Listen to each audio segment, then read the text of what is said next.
of Americans, those who live in New York and those who wish they could.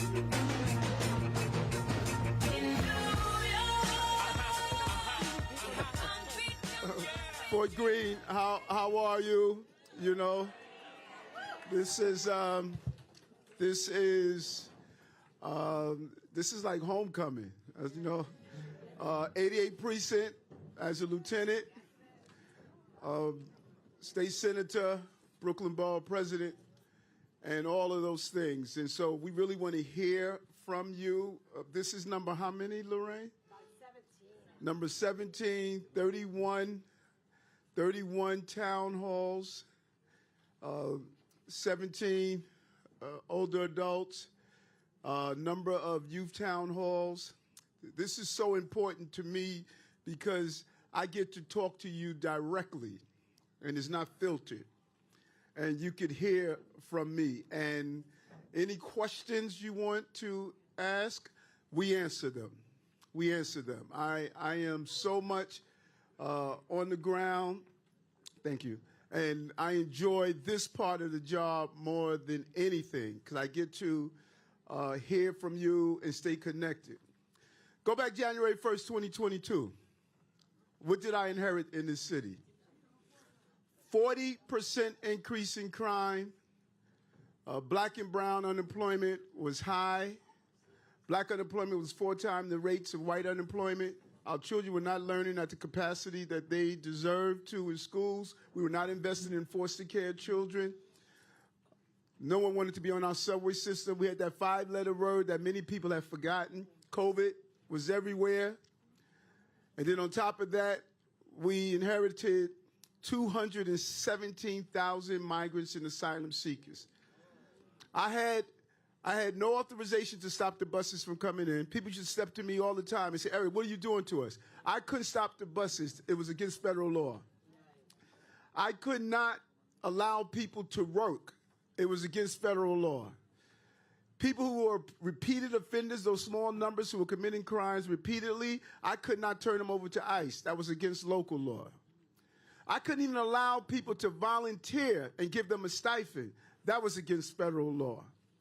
And so in spite of that, we had to manage. We used to get 4,000 migrants and asylum seekers a week, 8,000 every 2 weeks, 16,000 a month that we had to house, feed, educate over 40,000 children, and we did it. We did it. But we also had a housing crisis that we had to address. All of those things we inherited. 2 years later in this city, we have more jobs in the city of New York in the city's history. More small businesses have opened under this administration and are open in the history of this city.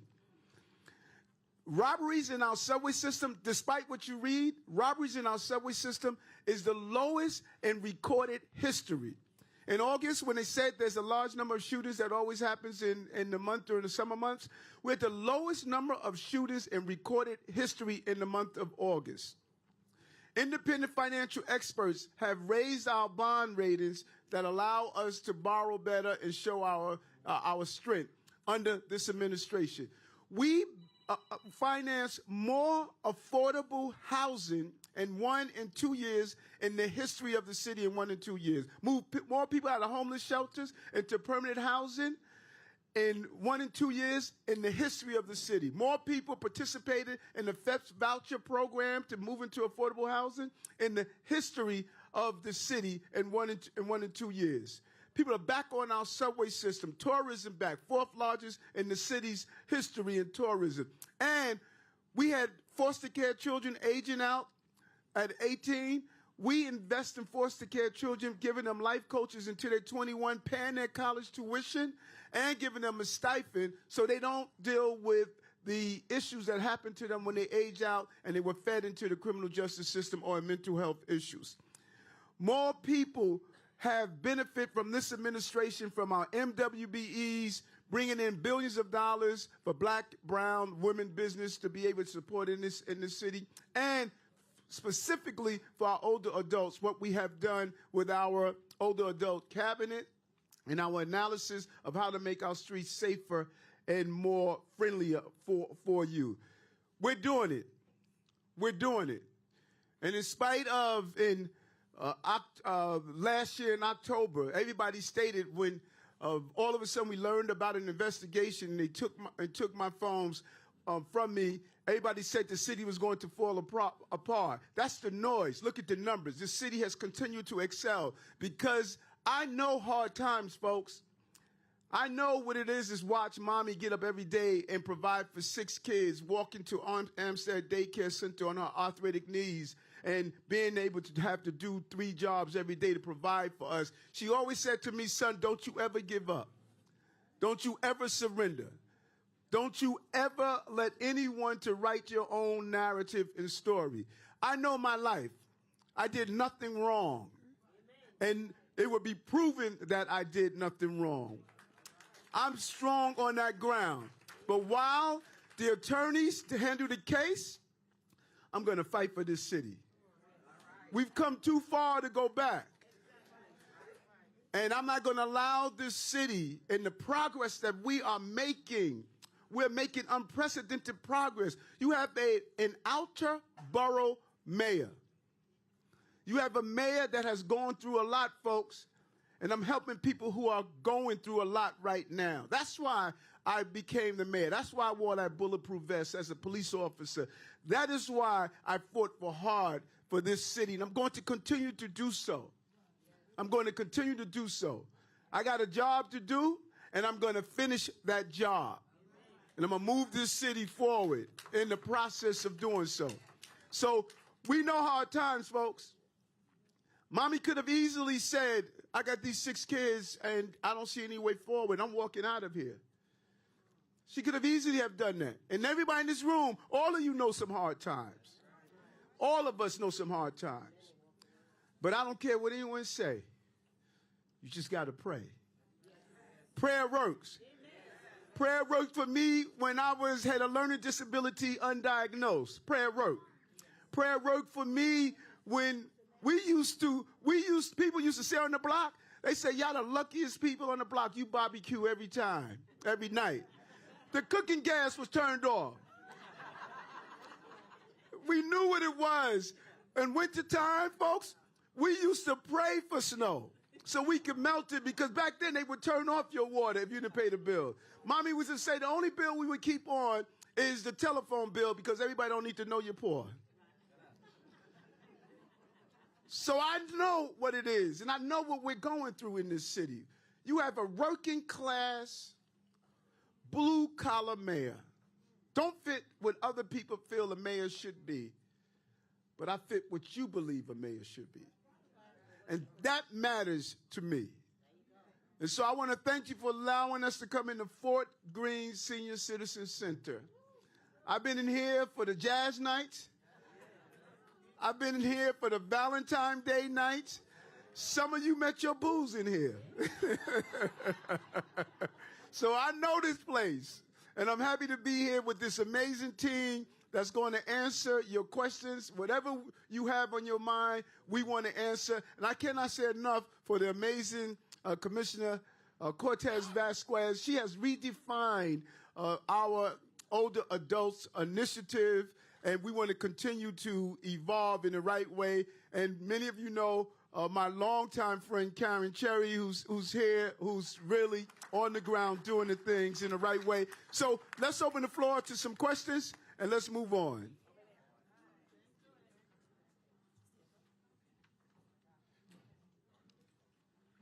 Good afternoon, Mayor Good afternoon. Eric Adams. My name is Miss Annette Hughley. This table's questions would be issues with transportation. When it comes to parking, less spots available. The city takes up spots. Delivery trucks, people have to circle the blocks many times and find parking near their residence, where family members must sleep in their cars due to not finding adequate parking spaces, which can be dangerous. And those of us that take public transportation, specifically the B25 bus, the B26, the B45, and the B48 bus, find that a lot of these specific buses are not in service. Next bus, please. And these buses are taking a long time to come. We understand that this is a state issue, but what can be done at the city level? Thank you. So let's peel back. Thanks for that. Your comprehensive list of questions. You know, and we got Captain 88. This is the Captain 88, Lieutenant over here. 88 is a promotion house, you know. So let's peel back. Let's start with your concerns around parking. And, you know, and I tell folks all the time that as we come in and reshape our streets, we cannot ignore the desires of long-term residents who have been there a long time.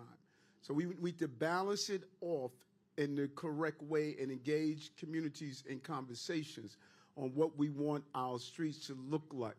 And so who's here from DOT? Okay, Commissioner, why don't you give an overview, respond to the street piece, and even we need to look at those bus routes that you're talking about, would have taken a long time. And it is the MTA. A lot of people believe the MTA is controlled by the mayor's office. Let me tell you something. Everything people think, go get that mayor. You know, go get that mayor. But it's imperative to bring in your state lawmakers also, so that they can, you know, talk about these issues. There are clear things that are within my span of control and within the span of control of the state. But we're not saying it's not in our span of control, so we're not going to deal with it. If you have an issue, we're going to fight for your issue. But we want to be clear that the MTA is controlled by the state, but we want to look at these buses that you're talking about that are slow. But we can't talk about the streets? Sure thing. So with the streets, I heard city bike stations are taking up parking, and people are saying are parking overnight because they can't find a space or sleep in a car overnight, which is very unfortunate. So whatever locations where this is occurring, you can let me know. We can look and see if there's park regulation changes, something that can change that. I don't know if city bike stations need to move themselves, but we can talk about that once they have the exact locations, and then we can review that and anything else there. And as far as bus operations, I will say that we do talk to MTA bus operations quite a bit. So those Fulton Street buses you're talking about, so we can talk to them about the issues with operations there also. So we need to look at exactly those bus routes. So let's get the exact bus routes that she's talking about and see what is their service reliability, how well are they running. Let's look into, if you give us those specific routes, we can sit down with bus operations and find out what is their record. You know, what is their record? Are they operated in a reliable fashion like they're supposed to be? That's what. Let us find out, and we're gonna get back to you personally in doing so. But we need to look at what areas. I know what areas we're looking at that you have the. No, I got the bus. I'm talking about the bike. Is what you saying, the bike lanes, or what that's holding up parking, taking away city parking? Bike stations, you were saying?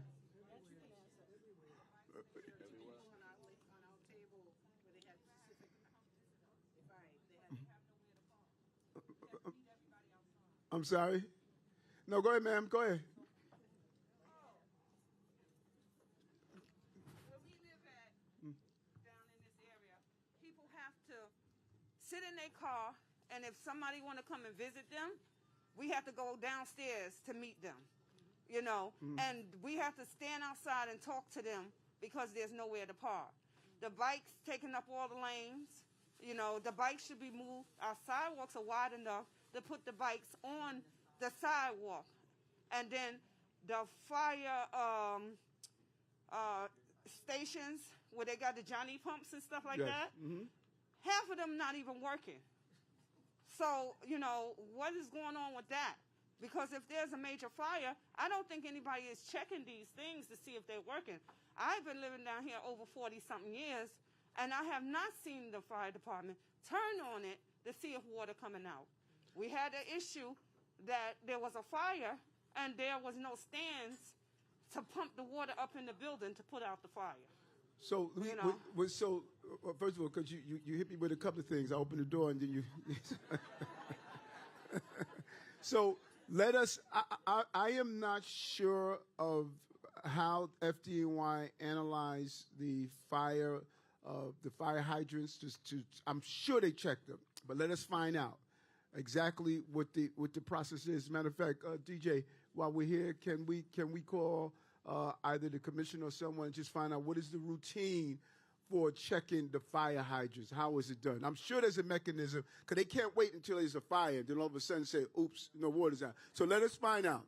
Let's find out how much they check on a regular basis, and then we can look at the locations you're talking about to see if they have checked them, because they have to list when they make those inspections. But let's find out. Listen, the whole bike lane conversation is probably one of the most volatile conversations you can be a part of, and it goes into someone like yourself. You say you live in this area for 40-something years. That's why your voice is important at the community boards and when they hold these hearings for these bike lanes, because oftentimes it's a one-sided conversation. And I get a lot of heat when I say, listen, we got to listen to the local residents also. We can't just say we're going to come and just do whatever we want in the community without sitting down with those who have been there and say, is this something what you want? How do we list when we roll out these different locations for bike lanes, for city bike and everything else? How do we notify people when we do these hearings? But yeah, we basically... Hold on, one moment. Go ahead, Commissioner. Thank you, Mr. Mayor. We go to community boards and list the stations. We also list them on our website for people to review, to let them know about it. And before the stations themselves are installed, we usually put postcards and notices to let people know that they're coming. You put postcards and notices? Yeah, City Bike actually left City Bike themselves. They do what? Where they put it? They post it? Before they put it in the station, they'll So post why don't we do this, Commissioner? Why don't we do this? Because everyone in this room may not be on Twitter, may not be on Instagram, may not be on TikTok. So we need to have a communication mechanism that identify our older adult centers, because I bet you if you do analysis in this room, 85% of these people, if not 90 of them, are voters. So we have to communicate with them in the mechanism that they receive. Right, right, and not in the mechanism that we receive. So we should build out a communication plan, and Commissioner Stewart, and we will also tap into our community affairs officers so they can go to these locations where our older adults are. We have to communicate with people where they are, because if we do it based on where those who are social media types, then they're going to show up at the meetings, and it's going to seem like their opinion matters. Your opinion matters. You know, you've been here, you've invested in this community for some 40-something years. You should have a voice on where you're going to put a city bike location. So we will put together a mechanism where we can communicate on the ground, you know, working class folks in locations like this. We should get our pastors and our bishops and our imams. They should be part of how we let you know when these hearings are, because it's important for you to be there. So it's not a one-sided voice. So we're going to do a better job of communicating on the ground. Thank you. Confidence that Udanis and I can work this out. Yes, Idanis Rodriguez is the commissioner of DOT. So let us rectify that. Okay? Thank you. But we're good on the bus. We're gonna look at those bus routes. Okay? How are you, ma'am? You got the mic? Oh, good afternoon. How are you? Welcome to, we call it 966. 966. I'm gonna play that number. We have many questions at this table, but this is the consensus question. Yes. Many new building projects are considered affordable housing. However, that doesn't always seem to be so. Define how the affordable housing label is determined. Where do we go to find resources? This is specifically for older adults, this question is. Also, some existing developments for older adults are too small. The rooms are small and the bathrooms are small. That is our question. Yeah, okay. But before you do that, let me share this. We don't have enough housing.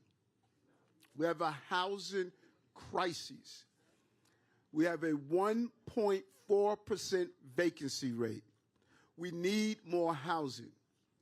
And we have something right now that's going through the city council that's called the City of Yes.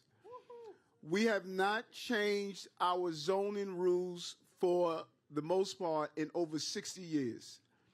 and our zoning rules are racist. They promote building in some communities, and they don't allow in others. We have 59 community boards, 59.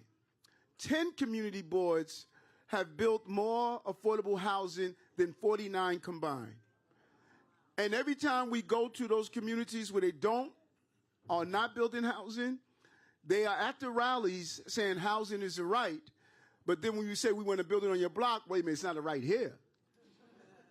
So we need you to speak with, I think this is Crystal Hudson, is your council person? We need her to be voting yes on the city of yes. We're saying build a little more housing in every community. Everyone needs to share the responsibility of affordable housing.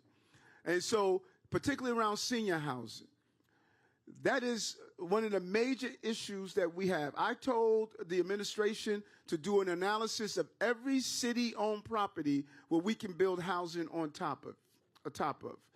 But I need help from the city council to pass the city of yes. The state gave us power to change office spaces into housing, to raise our heights that we are building, to do a lot of incentives. They did their job. Now we need the city to do its job through the city council. And as I stated, we finance more affordable housing in year 1 and year 2 in the history of the city in 1 year. But we got to deal with the inventory issue. We have an inventory issue.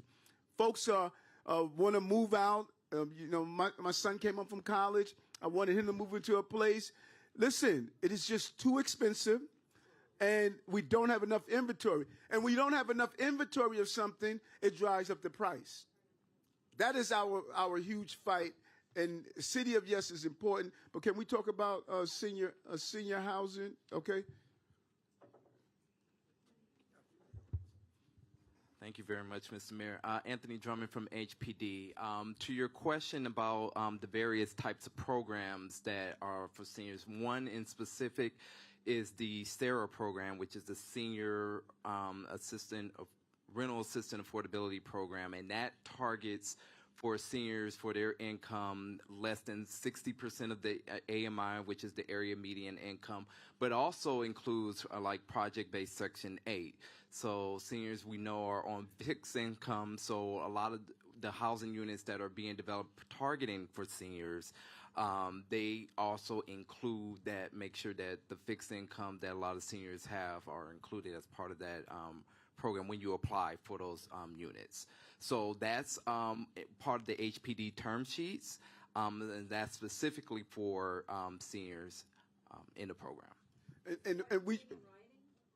Yes, definitely. Matter of fact, after this, I can give you the one I have here to show you. And why don't we do this also? Why don't we come here specifically and hold a housing senior day specifically?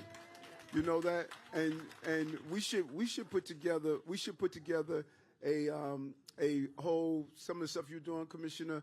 We should put together a whole sort of older adult presentation. So look how smart you are. Because yesterday, Commissioner Grodnick and I were having a conversation just about that and making sure that older adults see all of the benefits of the City of Yes, because now it gives us opportunity to get more developers in so that we can have some focus on older adult housing. So we're on it.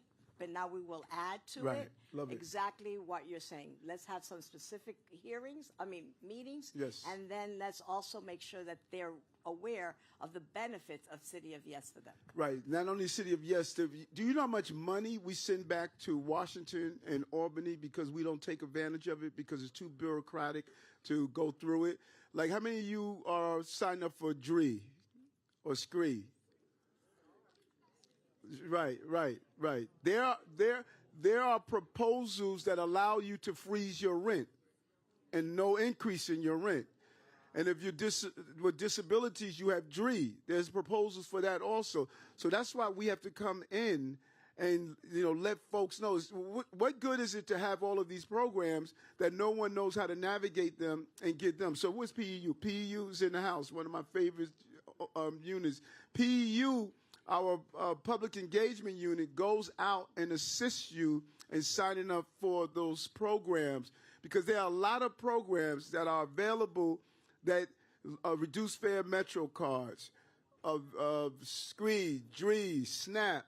There's so many programs that we're sending that money back to Washington, or we're not spending it at all. So we got to come in and not only tell people about the program, but have the team online to know how to get access to those programs. Because every dollar amount gonna count. How many of you live in NYCHA?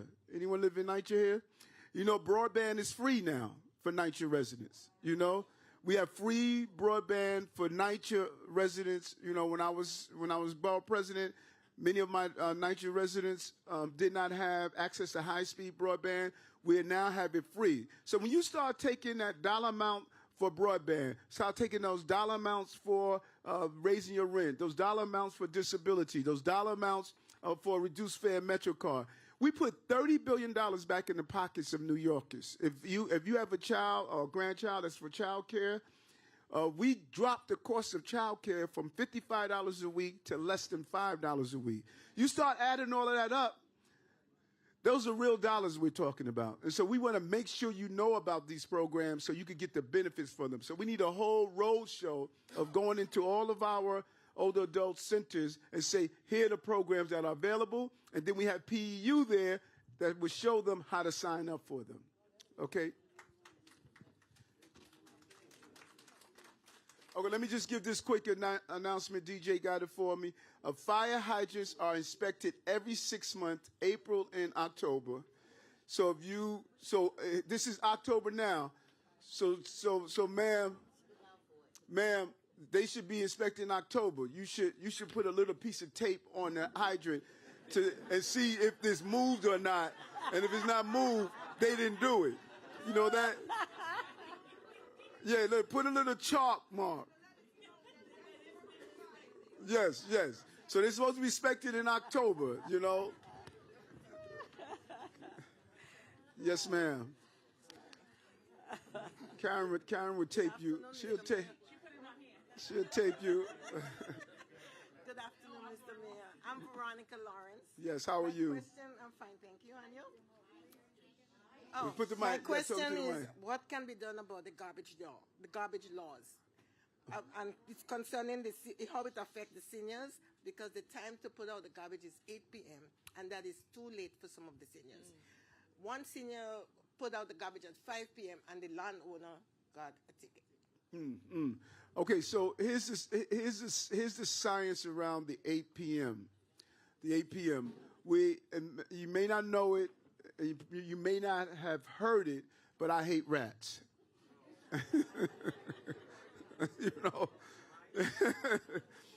And what Commissioner Tisch came into office as the Commissioner of the Department of Sanitation, and one of the top missions we had to deal with something with these rats. Now I live on Lafayette Avenue, between Lewis and Stuyvesant, and there was a day when I first moved over there, you would stomp your foot and the rat would run. Now he just looks at you like, what? What? Right. So we did an analysis of how do we make our city clean. One of the problems we were having when the garbage was being put out early, the rats had the whole day to do their all-you-can-eat. And they would sit there from early in the day to the whole, and then overnight. And it was just a real problem. So we did a couple of things. We changed the hours. Second, we did an analysis of these plastic bags. I don't know who had this idea that rats are afraid of mint-smelling plastic bags, because they aren't. So now we're containerizing our garbage. We're going to have almost 70% of our garbage containerized. We're going to move to 1 in 9 units to put our garbage in containers, because we found that those were the two big benefits for rats. Garbage on the street for a long time, and plastic bags not having garbage in containers. And so that is why the hour is 8 o'clock. It's 8 o'clock because we want to have as little amount of time as possible for those bags to be on the street. Hold on, you got to get Karen to video you so you could tell the grandchildren you were hanging out with the mayor. The garbage containers you want now is the 55-gallon drums. Yes. Mm-hmm. Now, if I put 4 of them outside Yes. and I go out or I go for the weekend and I come back, no garbage cans will be there because I live on the main street. Right. They'll steal it. Yeah, someone snatched mine, back when I first bought one, years ago when I was borough president. And I I put a little lock on it, on the gate, and no one has removed it ever since. So there's a couple of ways you can do it, and we should come up with some creative ways of how to secure. Because I hear that a lot, come up with some creative ways of how to secure it. We understand that. Yeah, you secure it on the gates, but you have to wheel it out to the sidewalk. Right, and So here, the truck can pick it up. yeah, and here, and we know that that's a problem. I wrote my address on mine, 936. No, I'm just saying, I wrote my address on mine at 936, and I saw it down at 135. You know what I'm saying? So we know it's a situation, but if everybody on the block has it, it's less likely for people to try to swipe it. Okay? All right. Where are we going? How are you, ma'am? Grab your microphone. Hello, Mr. Mayor, and thank you for being here. Thank you. I have a comment. We need more cops in the neighborhood due to the constant fighting, drug use, and active gangs in the area. First of all, I love when I hear that question, because people often try to give the impression that working class families don't want police officers in their community, and that is just not true. I have yet to go to one meeting where someone stated, give me less cops. So all those folks who are running around here yelling, disband, defund, take down the numbers of police officers, I don't know where they live. I don't know where they live. So, Captain, talk to me. Good afternoon, everyone. I'm Captain Mike Goodchild. I'm the commanding officer of the 88. And, ma'am, thank you very much for that question. I agree with you. We could absolutely use additional resources here to assist with that problem. What we have done is through our build-a-block meetings with our neighborhood coordinating officers, through our community council meetings that we have monthly, is we've been able to identify locations where these issues of narcotic use or crew and gang involvement activities, and we've deployed additional resources there. So we would like more involvement from you in terms of letting us know where it's being affected, and we will definitely shift our resources so that we can combat some of these issues. Just to talk about what we've done, for example, Clinton and Washington. I don't know how many of you are familiar with that location. We've got several complaints about narco use and sales and quality of life issues at that locations. We've been out there constantly. I've been out there myself, and we've been able to address a lot of the issues that were popping up at that location. Obviously, there is still some more work to be done, and we are here ready and willing to tackle those tasks with your input. Yeah, what's the situation in Clinton, Washington? Is it gang or is it just drug? Narco? Narco. Okay. Have we done initiatives there? We've done initiative just last month. 3 weeks ago, we did a sweep where we've made a couple of arrests. But one of the things we try to say is it's a little bit more than just arresting the individuals, because they'll come back because there's a source of the product that they're getting. So it's a matter of us going after the dealers, getting them to, and then getting the courts to actually incarcerate them. We've been successful with a couple of the arrests that we've made, but there is still more work to be done. Where are we seeing the gang behavior? So our crew involvement is primarily in my sector, Charlie, which is Ingersoll Whitman over there on the western part of the precinct. So it's between across from Fort Greene Park, bordering Park, from Carlton Avenue down to Navy Street. So that's where we have most of our crew violence. That we've been fortunate with the deployment we've had over the summer. Correct. Absolutely. correct? And you've noticed over the summer we've had a steady post over there. We've had cameras put up over there as well. That's correct. We would 100%. We agree with you. We're working to getting it full time, but with the various issues that pop up from time to time, we do shift them around. But we haven't forgotten that location, and it's a constant reminder that we have to do more. The last incident we took was, I believe, right before right before the Family Day. Right? Right. But we had a full-time post there for the last 4 weeks following that incident. But also with the drug activity that's going on, the B-25 buses. On Fulton? Okay, my church is Zion Baptist Church. It's up the block. Right. And now what happens, the Sextons has to spray the steps. They're hanging out on our steps of Zion. You know where Zion is. Yes, I do. There. Yes, I do. On Washington. Urinating, and then the sexton has to spray it out. Even on Sunday morning when we come to church, they're there. All right. I'm 100% going to make my midnights, especially on Saturday nights, stop by to make sure that we're not having any of that. But it's something that we'll definitely look into, and I'll continue having my resources deployed in that location. How we doing crime-wise in the precinct? So crime-wise this year, in terms of violence, we're down significantly in terms of our shootings, in terms of our shots fired. What we are seeing, we're having some struggling with, primarily it's property theft, whether it's some burglaries, right? That's my biggest driver. I have a 60% increase in burglaries. We have some felony assaults that are popping up from time to time. And then our grand larceny of autos. Those are some of the issues that we're struggling with the precinct. Robberies, we're down in robberies for the year. We're down about 5 robbery crimes. I'm not going to get into numbers. We're down in robberies. We're down in our shootings or shots fired significantly. But in terms of the areas that we're seeing struggles, we're down in grand larcenies, which are the senior scams and a lot of those type of activities. But in terms of vehicles being stolen, whether you have a Honda owner or a Toyota RAV4 owner, we've seen an uptick in those. We've had our crime prevention officers here that done initiatives, whether they're giving out steering wheel clubs, whether they're giving out when we are able to get the air tags or the Samsung tiles, we were able to distribute those to those vehicle owners that we're seeing their cars being targeted. And we've had a couple of those initiatives throughout this year, and so far it's been well received.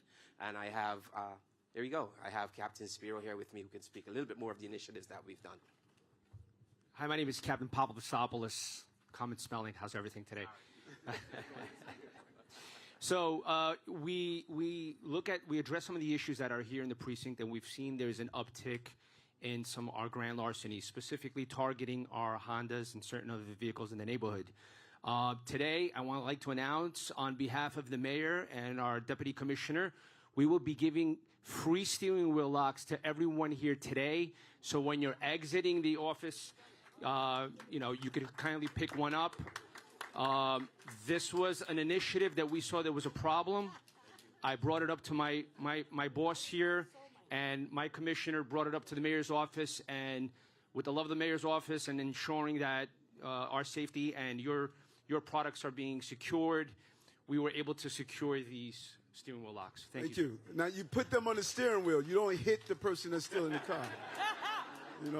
Now, when you look at those crimes, GLA, grand larceny, auto, larceny, these property crimes, many of the laws that were passed are allowing people to do these over and over and over again. We have sometimes you catch someone that's arrested 40 times, 30 times, for these crimes over and over and over again.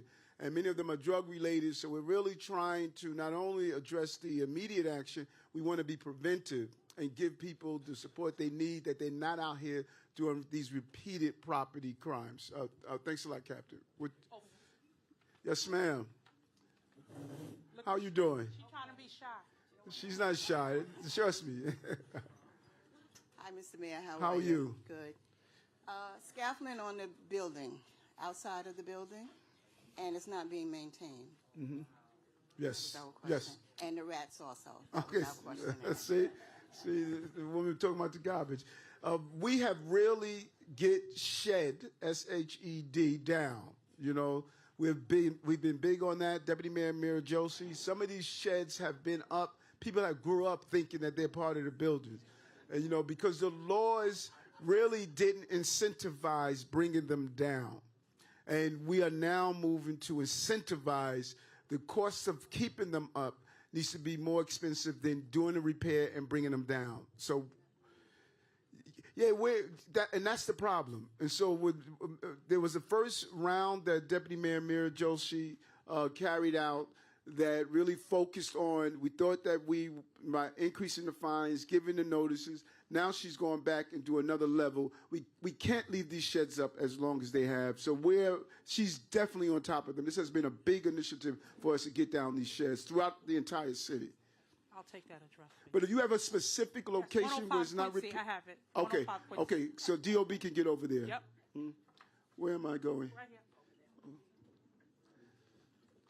How are you, sir? I'm fine, Mayor Adams. This is for this center here, personally. Yes. We have a lot of seniors here that are in walkers, automatic wheelchairs and whatnot. Why can't we have a swoop sidewalk for when they go to their Ubers and accessorize and whatnot? They have to go to the curb and someone has to help them off the curb so that they can get into their transportation. This needs to be done ASAP, not next year, not the end of the middle of the year. It needs to be done now. I would appreciate whoever on your panel handles these type of things, get right on it. Thank you. Thank you very much.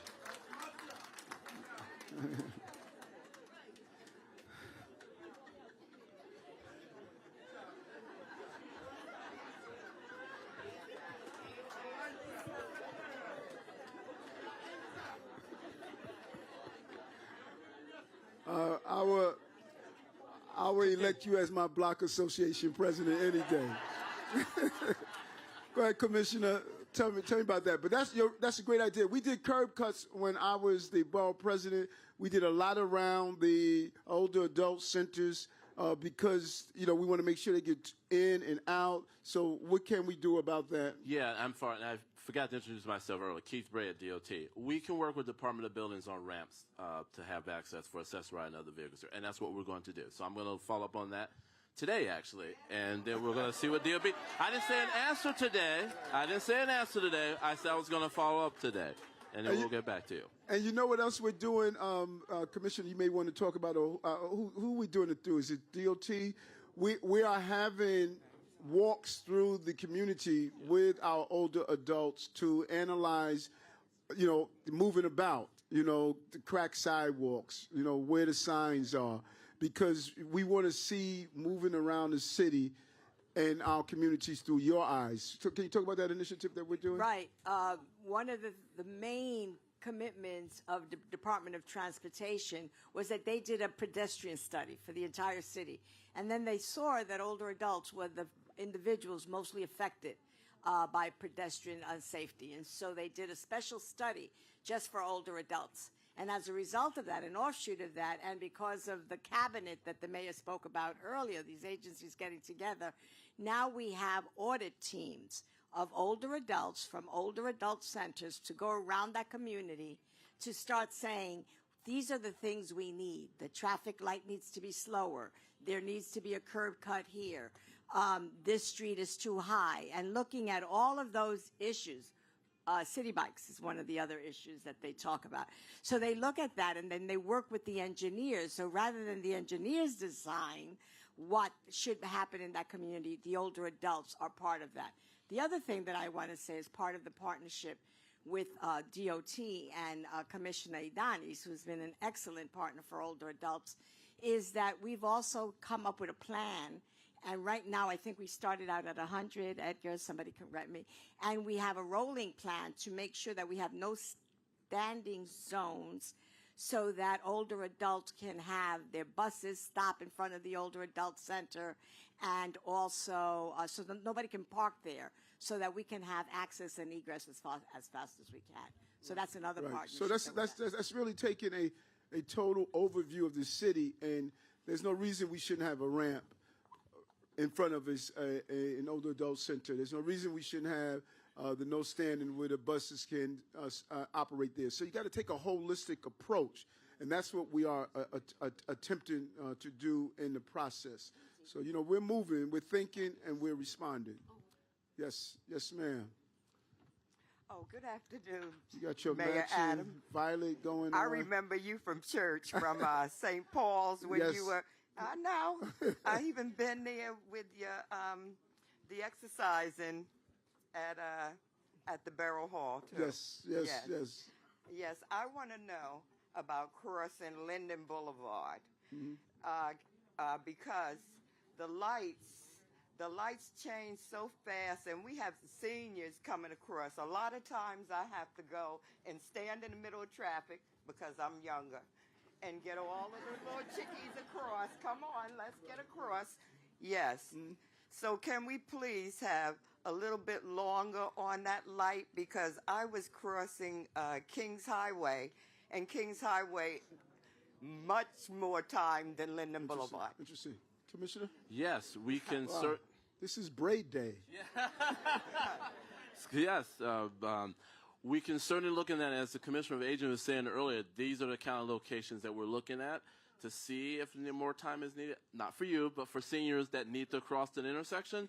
So we can certainly check the timing and increase it if need be. So is Linden Boulevard and Kings Highway, you said? No, now Linden Boulevard is in East New York. Yeah, I know. Lincoln Avenue. And what? I'm sorry, what avenue? Lincoln Avenue. Lincoln Avenue Okay. and Linden Boulevard, and there is a a center across the street. Teresa Moore, my mother, Teresa Moore said, older adult center is across the street, and I don't want no one to get hit with these people crossing the street and these big trucks and everything else that's not even going to stop because they want to make it through the light. And I just want to keep us safe. Gotcha. That's part of Linden Boulevard with the service road or not? Yes. Oh, so it has a service road too. Yes, near that's a Firehouse, particularly too. difficult. Yes. Right, it's a big main line, and then it's a large service road on both sides. So, okay, I will check with that our unit, and we will get back to you very shortly on that as well. Yeah, Yes. of course. Thank you. Thank you for that. How are you? Oh, wow. Good afternoon. Good I'm afternoon. so glad you came here. Welcome to 966. I'm a member of this center in this community for, I don't know, maybe 12 years. And I love this neighborhood. I love the community. I love Brooklyn. And I want to say there's a lot of issues. Housing is one issue, and you've already covered that. Sanitation is another issue. You've covered that. Right now, we're talking about the streets and the egress from our building for the seniors. You've covered that. My personal thing is when I cross the street and I'm stepping over bump and jump, the cars bumping, and I don't want to fall because I don't want to go into the hospital with a broken leg. That's one thing that I want to say to my community. We are a strong community. We're 966 where the jazz was every Friday night. And we want to stay strong. We want to stay healthy. We want to stay well fed. And everything that this young lady here has advocated for the bikes and the egress in the streets, we want to maintain that. And basically keep us where we want to be. Let us find a place where we can call some of these people and really get some results for our specific problems. That's what I'm interested in. I'm interested in child care. I want the child care agencies to work with the parents so that these young children coming up today have something to look forward to. We want housing. We want affordable housing for our children. At my table, somebody brought up the fact that their granddaughter needs a house, apartment, someplace to live. That's affordable. You did not define affordable really, because it's been said that it's not affordable. We don't have $70,000 a year. You know, some of our children are just starting out with $50,000, maybe $40,000. Combined, the two of them might have 80, but they have responsibilities. This young man here, he just got a baby, and he says he cannot afford, and he's NYPD, you know. He can't afford the affordable housing. So, you know, going down the line, we really, I mean, Mayor Adams, we love you. Thank you for taking us bowling. Thank you for giving us a pool. Thank you for all the things. But we really, I mean, I really want some real solutions. Right, right. No, and I Yeah. got you. And I got you. And one of the most challenging things. Thank you so much. One of the most challenging things for people to fully comprehend when you look at the list of things that you stated. I've only been mayor for 2 years and 9 months. You know, 2 years and 9 months. That's how long I've been mayor. And the list of items you just stated, they were here from decades. Decades. And, you know, so I know there's a desire to say, listen, I want it yesterday. But when you look at the analysis of the things that I ran on to make us safer, to build more housing, to make the city more affordable, you can check the list. We have been doing that. We have been doing that. And the awesome amount of issues to run a city of 8.3 million people where there's just so much need and so many communities have been denied and betrayed for generations. I am in the outer boroughs to deal with these outer borough issues. And when you use the term affordable, because I think you asked at the same time, every level. I need this police officer, and if he's married, he and his wife, to be able to have a baby. So if I do too low, I'm pushing him out. We're losing thousands of people that are moving to New Jersey, Pennsylvania, Westchester, because New York City is no longer a place for working class people. That husband and wife that works at McDonald's full time, now the levels are so low that they can't even be qualified for some of the housing. And if we don't build more housing, we have some places where you have 1,000 units and you have 60,000 people applying for them. So there's a combination of having several different income bands so that teacher and accountant can stay here in the city, or your granddaughter that's coming back, that she can stay here in the city. And you want the low income, and then you want the income of those who are living on fixed retired incomes. So it's several income bands. So when we use the term affordability, it's relative to who you're talking about. And we got to build on each one of those income bands so we can have the right mixture of people that can call the city the home. So from everything from the rats to building more housing, to dealing with the ACS and keeping children inside the household, we know all of these issues happen. It's not a magic wand. All I could do is bring my commitment, my dedication to saying we're looking at each one of those issues. I have an amazing team of deputy mayors who, in their portfolios, they have really moved the needle on these important issues, and we're going to continue to do. A lot of work to do. But I inherit a city with a lot of work needed to be done. And we are doing that work every day. Thank you for your question. Yes, yes, yes. How are you, ma'am? Hi, welcome. Thank Mayor you. Adams. My name is Priscilla Lamont, and my concern is the older adult clubs and the fact that we've lost funding. Mm-hmm. We need you in your administration and the cabinet to put more money back into our centers so we can have more activities and things going on. I want to know if you have any plans. Mm-hmm. Commissioner, you want to talk about that? Yeah, sure.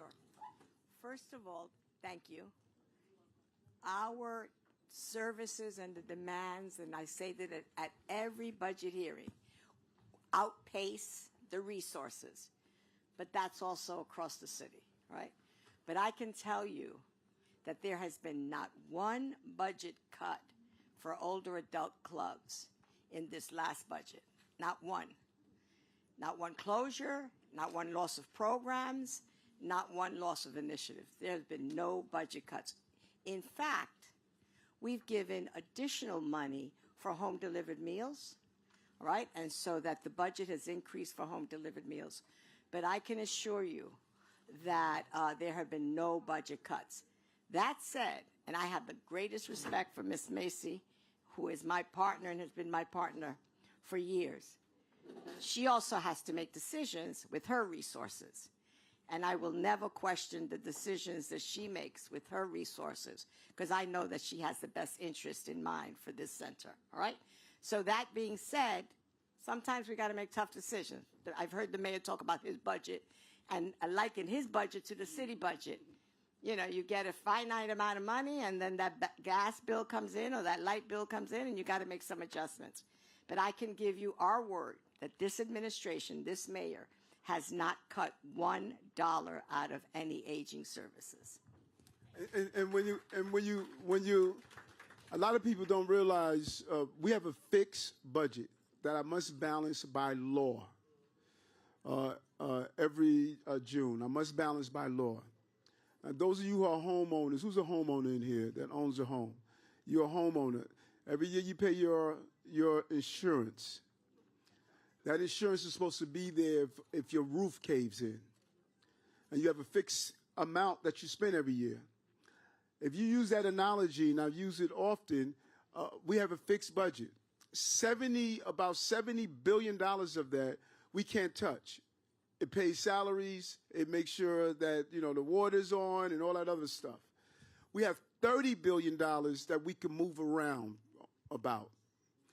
Out of that $30 billion, we had to spend $5.6 billion on a migrants and asylum seeker.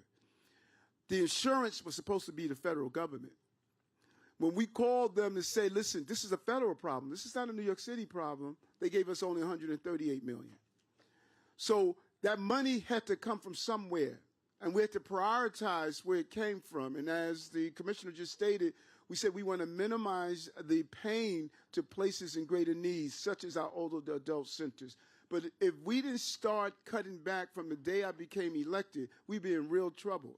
We were able to find $7.1 billion in savings. If we didn't have that $7.1 billion in savings, we would be in some real trouble. We put money back into our schools because they were sunsetting dollars. The previous administration had a lot of money that was COVID dollars that sunsetted, that was no longer going to be there. We had to keep those programs open for these children. We put back into our libraries. We put back into our cultural institutions. We made sure we stabilized our older adult centers. But we were stuck with a $5.6 billion price tag that we had to find that dollar somehow, and that's what we had to do. So we don't want to cut any of these programs. We managed the budget so well that we had a substantial about almost $8 billion in our savings. But when we were hit with this unprecedented amount of money coming out of our budget, we had to find ways and some painful choices that we had to make, and it's not our desire at all. We should not have had to pick up this price tag for the migrants and asylum seekers. Yes, ma'am.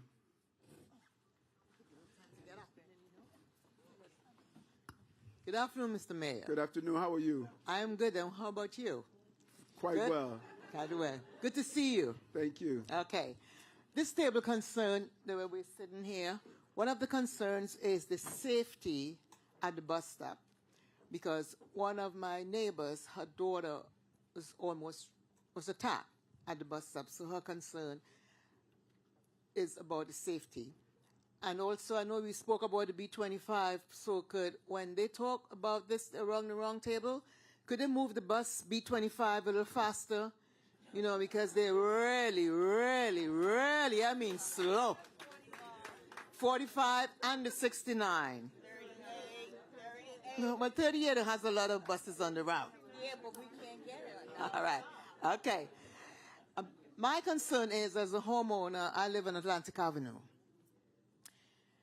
The hydrants are always covered because there are no parking.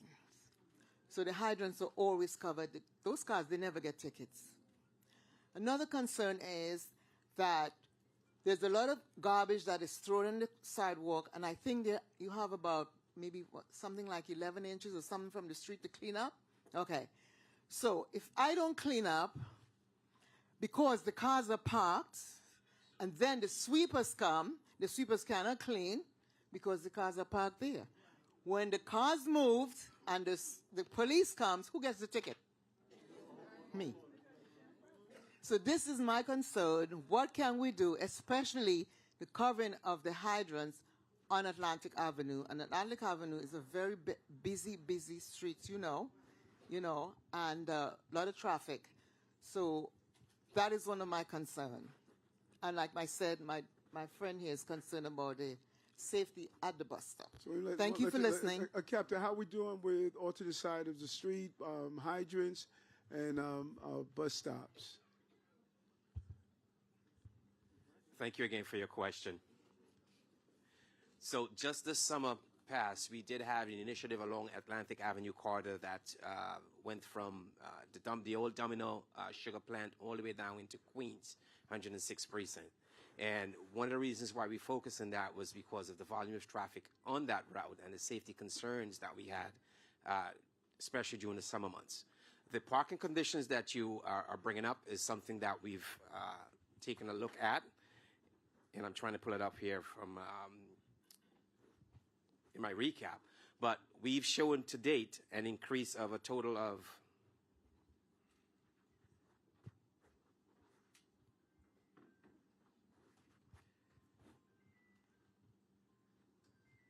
45% increase in parking summonses.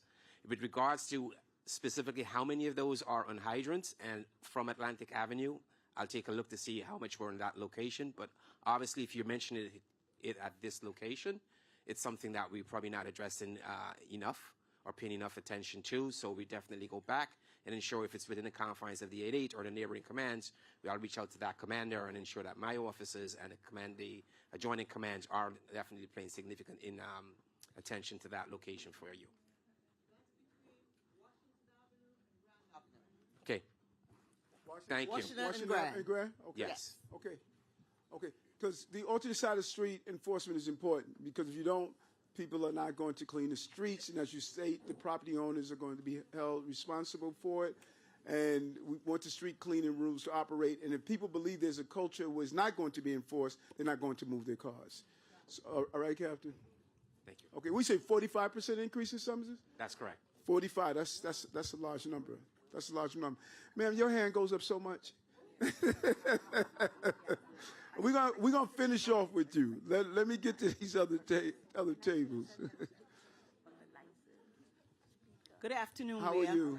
It's a pleasure to see you here today. Thank you. I am Janae Bogans, and I'm a proud member of Grace A. Guard Adult Center, and I'm also a recently retired New York City probation officer. Love it. We've already prioritized a lot of questions that you've already answered. We're so glad that you did it. But my question to you at this moment is, what is happening with the New York City retirement health insurance changes to Advantage Care? Right. Will it be better for us, and will our retirees have the opportunity to still have the same doctors and the same services? Thank you for answering our Listen, question. I'm a retiree, so your health care is my health care. We both have the same health care. And they've been going back and forth on court on this issue, trying to find the right solutions at the high end. And most important thing for me is not being hit with paying co-pays and others. Our retirement plan is in trouble. It's in some serious trouble. I inherited this.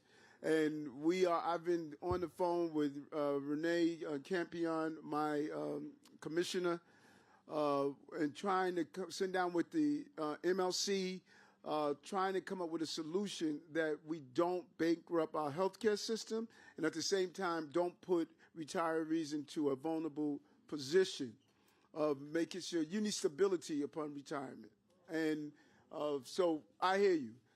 And I can't even tell you I know the answer to the question right now. We got another meeting lined up with the MLC and the legal team and labor to sit down. How we resolve this issue? It is a mess. Yes, ma'am. Yes, ma'am. You want to ask something about? While you're on the subject here on this table, this is for the rats. I don't know if you know about this. I bought this in the hardware. Okay. So Okay. You crush it and you sprinkle it around. Yeah. I'm glad you told me. I thought those were peppermints or something. You know that? You know.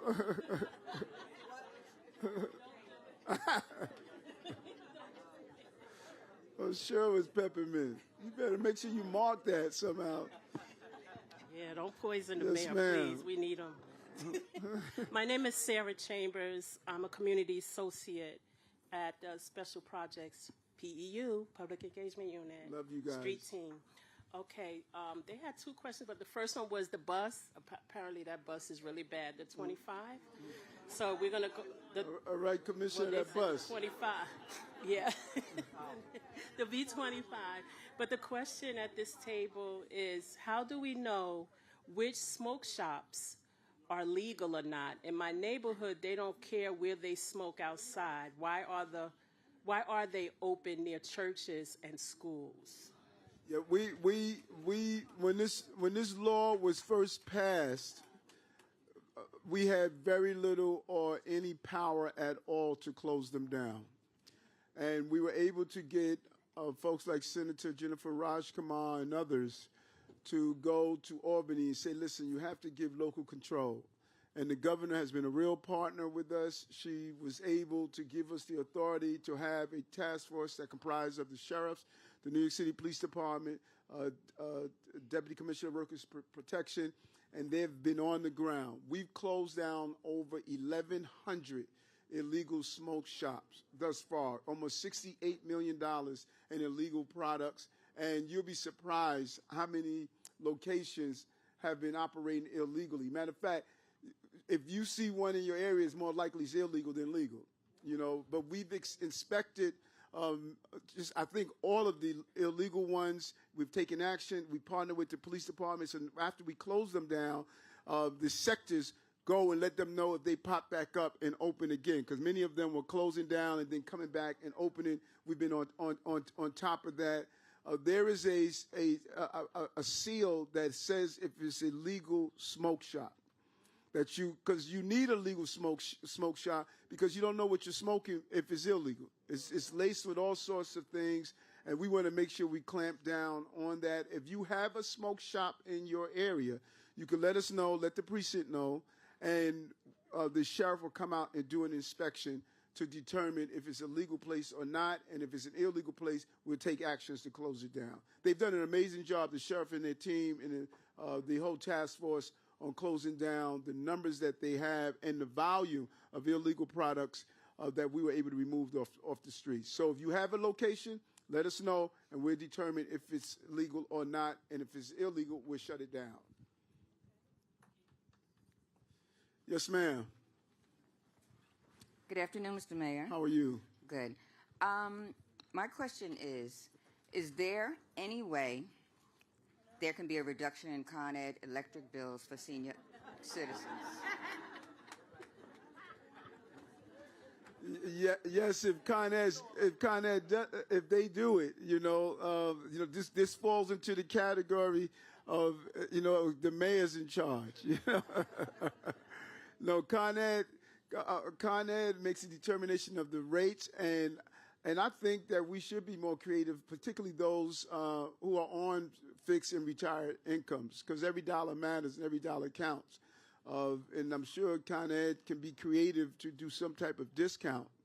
But I'm not, that is outside my span of control, This is the last table, Mr. Mayor. Yes. How you doing, man? All right. How are you? My name is Dennis Hallman, and I'm a retired transit worker. I've been in the community for a long time, and I see that a lot of homeless people coming in the community and a lot of mental illness people coming into the community. And I think that they must be getting a ticket from the hospitals and coming directly here, because I see so many of them in this community ever before. So can you address that, Mayor? Thank you. What's LA 2028, by the way?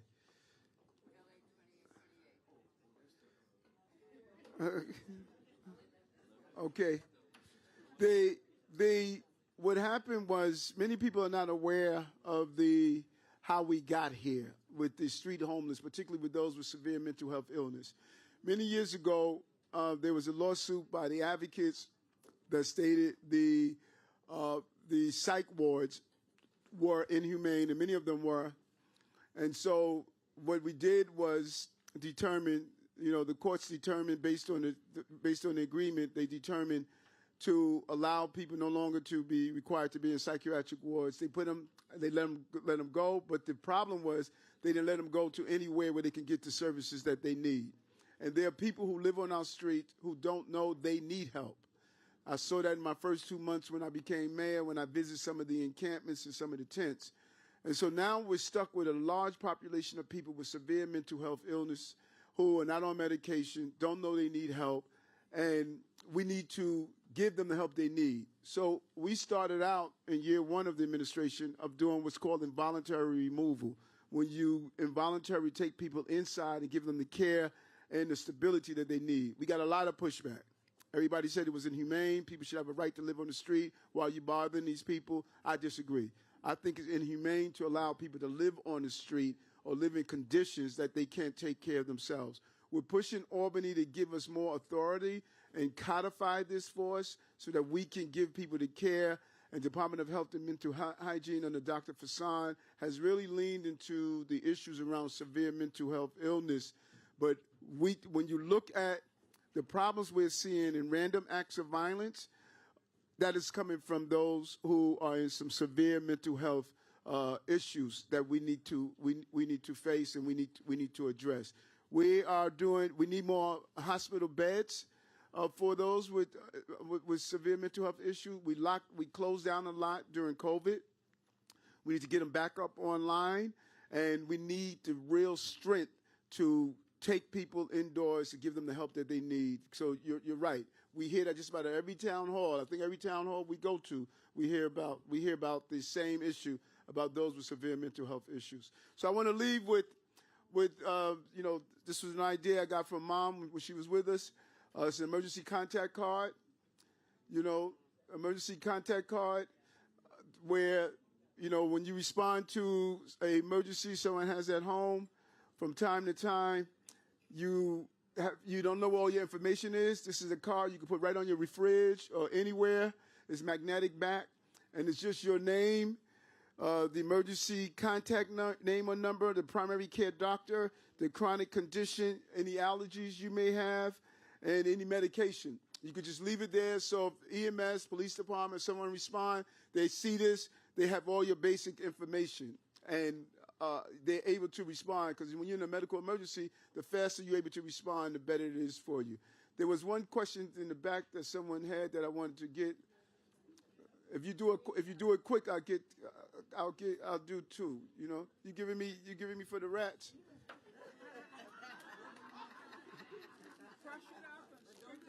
Crush it up. Crush it up. Okay. All right. Yes. Go ahead. Give one right here. King, give right here. And then it's just in the back. And then I got to bounce. What time is it, matter of fact? Yeah. Yes. Go ahead, brother. You got to do it quick because I got to bounce. My question is about so many homeless people coming on Fulton Street and there's no porta potties. What happens when they have to go to the bathroom? Interesting. That's a very good analysis. We need to look at something. That may be something we need to think about.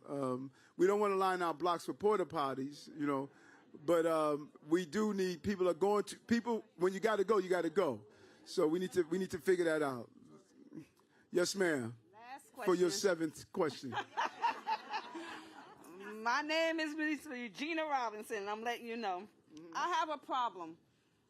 From what I understand, in the school zone, they don't supposed to have sex stores around children in the community area.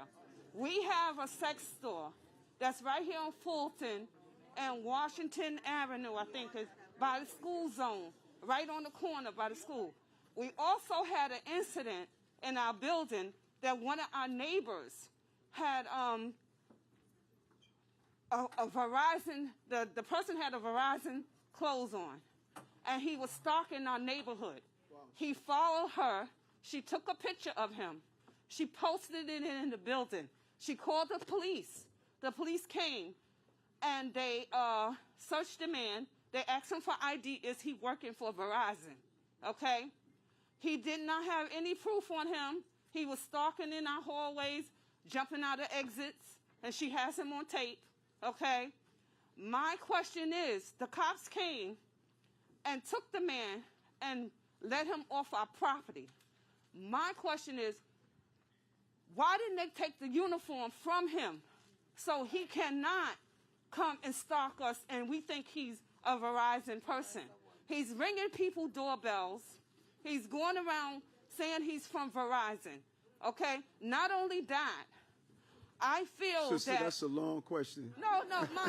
I got just you. wanna I know, got you. Yeah. what can you do Yeah. about the community with the sex store? Yeah, so we're gonna look at bringing that. in predators that we don't know about. I got you, sister. First of all, we can't take the uniform from him. That we're not allowed to do that. But can we look into have DCWP look at this location? Can you share it with the team? We're gonna look at that location and see if it's not supposed to be there. If it's not supposed to be there, we're gonna get it shut down. Okay, I got to bounce.